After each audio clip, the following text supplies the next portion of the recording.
Missouri's health department could revoke a series of marijuana micro licenses awarded in the Kansas City area to secretive LLCs tied to a Wyoming company, you guys. The micro licenses near Kansas City are among 32 across the state at risk of being stripped over questions about their eligibility for a program aimed at helping small and minority-owned businesses break into Missouri's lucrative marijuana market, you guys. The Missouri Department of Health and Senior Services said last week it could not verify the eligibility of 32 of the 57 companies or individuals it awarded marijuana micro licenses to back in July. And the state has not yet stripped the licenses, but has sent letters to the licensees holders giving them 30 days to respond and provide records explaining why they should not be revoked. The announcement comes as the micro license program has been dodged by concerns about predatory behavior within the industry. The Star reported last month and that 7 of the 15 licenses in the Kansas City area were tied to a Wyoming incorporating service, and the beneficiaries could not be easily identified. Those 7 licenses are among the 32 at risk of being stripped, and the state, when it announced the eligibility review, did not say explicitly why each license could be revoked. But the issues found by the department included failure by some license holders to prove that the owners qualified for the license, and failure by others to provide that the company would be operated by individuals eligible for the program. The program was designed to help marginalized groups break into the market, which has been dominated by large companies, and applicants had to meet one of several requirements, including having a net worth of less than $250,000 or having a prior marijuana-related charge. Of the 32 licenses that the department could not verify, 17 were dispensary licenses and 15 were wholesale or cultivation licenses. And the announcement comes after Missouri in March officially revoked 9 micro licenses after the first round of micro license lottery. 2 of those licenses were connected to a Michigan-based company accused of predatory behavior, you guys. That's right. Lisa Cox, a spokesperson for DHSS, in an email reiterated that the license holders had 30 days to submit documents demonstrating why the licenses shouldn't be stripped. And in a quote, "During and following this period, the department conducts a documentation review to determine if the information provided demonstrates why the license is eligible and should be revoked," Cox said. She also says, in the last round, it was about 3 months following this phase that we were able to confirm those being revoked.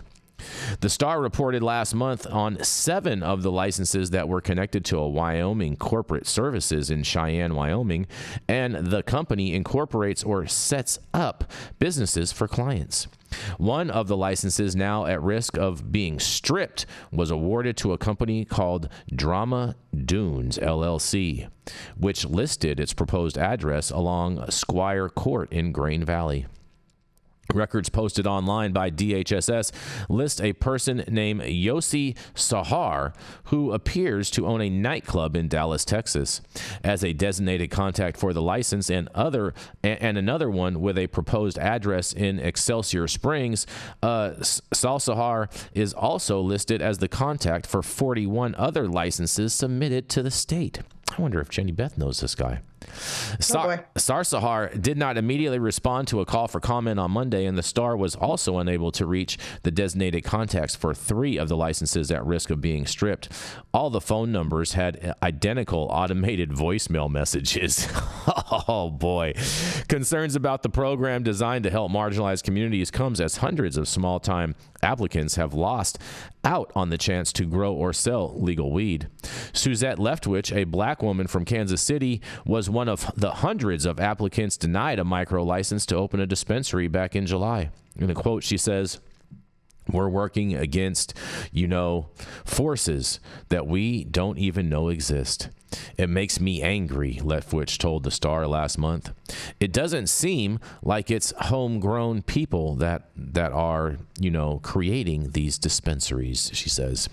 Leftwich did not immediately return a call for comment on Monday, and not all of the micro licenses awarded by the Missouri in July are at risk of being stripped. Hunter Schmidt, a local attorney, won one of the micro licenses through an LLC called Flower to the People and hopes to open a dispensary in the metro. And Schmidt is listed as the designated contractor for the company, and his business partner, attorney Nicholas Crease, is the LLC organizer. Schmidt, who qualified for the license due to past marijuana-related charges, said on Monday that he followed the state rules when he applied for a license, and he did not want to comment on the license that could be revoked. And the quote says, "All I can tell you is that we followed all the rules that the state of Missouri and Division of Cannabis Regulation require," he said. "I don't know about anyone else's licenses. I know we followed the rules." Well, Missouri's getting ready to strip a whole bunch of licenses, and man, I can't wait to hear what you guys have to say about this. Well, I first would like to say that you screamed cock so emphatically, me and Yarrow both spit our coffee out. Surprised you guys didn't swallow. I usually do.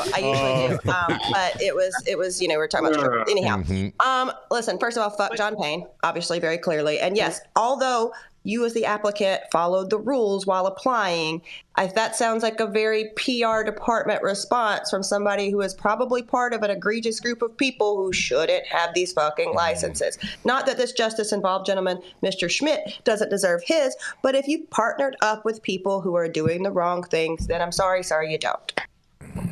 And I'm not in favor of means testing for social equity programs because it penalizes people who have done better since whatever happened to them. And I don't think that should be a program criteria. I just have to put that out there. We know, Yarrow, but it's very personal. We know. You're standing on business. 10 small toes He's standing down. on principle. No, I get it. Standing on and something. I don't think that's not the issue here. The issue here is that this gentleman who has got these corporations that are obviously, you can't trace the investors, so Rico can't follow the money, and that's going to make his fucking head explode. You don't know who's really holding these ownerships, and you have an inequitable division of the profits, right? The contracts that they've submitted to the state say one thing, but the contracts that actually stand between these people say that this group is getting 90.1% of the profits from these social equity licenses. That is the issue. I think there's a difference between working the system versus gaming the system, right? Like, yeah, you want to maximize the opportunities based on the rules and regs, but there's some intention behind these programs, and when that gets lost, it's not okay. Would you say that you prefer to work it or game it? It depends on if we're talking about spitting or swallowing my coffee after the hard C. With I thought you were going to say something else. After we're stripping the cocks. I thought you were going to say something else, Yarrow.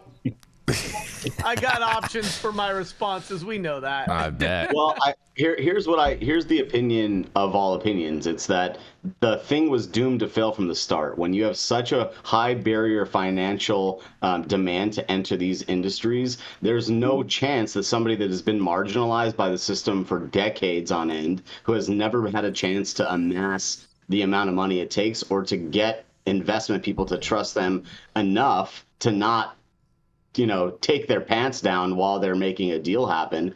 It's that simple. It's a predatory system to begin with. It's never been in the interest of the individual who has suffered for however much time, who has been in the system, who's been incarcerated for this cannabis plant, for selling it, for growing it, for whatever it is, for smoking it. It's always been destined for this failure. And if anybody thinks otherwise, I'd love to hear what they're doing to set up and to support some of these license holders who are social justice equity license holders who have been in the system, who've been part of the system, who've been gamed by the government for so many years. Good. I mean, that's just what it is, right? It's like all those deals you just said, Jenny, that's been from the very beginning. From the very first social equity applicant, that was the predatory deal that was on the table for them. And it's never going to change because the cost to get into this business is way too high.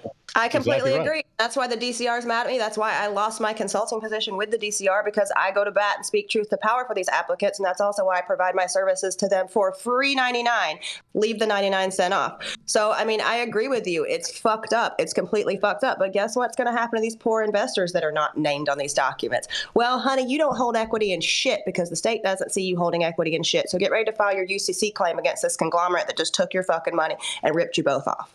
And I don't hold shit, but I do talk shit. And what I would say is I think we need to start looking at these programs, not just in terms of will they benefit the intended recipients, but I look at these programs and the funding that goes into them as local economic stimulus programs. Because when these people receive money for these programs, they're tasked with spending it. They're spending it on consultants. They're spending it on general contractors. They're spending it on security equipment. And so I think it's important to not just look at it through the lens of, are these programs effective for the recipients, but also, are these programs pumping dollars into areas that could use it through an economic stimulus lens? Look, and until the government starts giving business loans to these social equity applicants, and it's never, ever, ever going to work, right? Because they just don't have the money, right? In Nevada, you had to show $2 million in a bank account in order to just apply for a license. Well, you know what I mean? Yeah, Todd, in this, it says that you had to show that you have less than $250,000 as far as net worth in order to even qualify. Yeah, Right, that but- don't make any sense. Right, it just doesn't. And not to mention, if they're not going to get money, as part of the program to open their business, whether it's a small business loan or something, a grant, then what is the point? Well, Even- and here even we tax see, credits. like, for example, Even there was tax a group- credits. That's right. There's a group that I'm helping most of the applicants from in LA, right? Who this gentleman who is now, you want to do your research, he's over the airport commission. That should be fucking scary. There's a lot of money to steal there. Who ran off with all these applicants' fucking grants. So they're going to take it too. I mean, it's set up to be predatory. There's a reason why. There's somebody on the inside who gives you the list of the qualified applicants, and then all of a sudden, as soon as they're notified that they won a lottery, here come all these emails with these people with these, I've got $150,000 for you. You want to sell me your license? Want to be my buddy? No, they're not your fucking friends, dude. Like, it's a broken system. I completely agree. Throw the whole thing away. It's a dumpster fire. Let's start over.